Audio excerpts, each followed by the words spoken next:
જય માતાજી મિત્રો. તો જો મિત્રો, અહીંયા દેશી ગાય છે.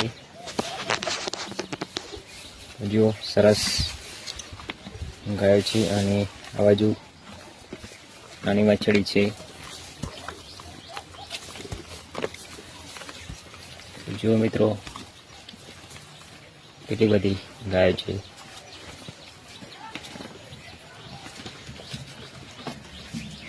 મિત્રો, આ ગાય દૂધ પણ સરસ આપે, એકદમ જાડું અને બહુ જ સારું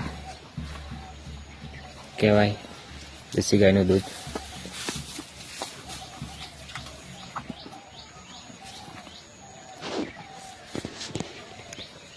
તો મિત્રો, દેશી ગાય રાખવી જરૂરી છે, કેમ કે ગાયોની સેવા કરીએ તો સારું કહેવાય. જય માતાજી મિત્રો.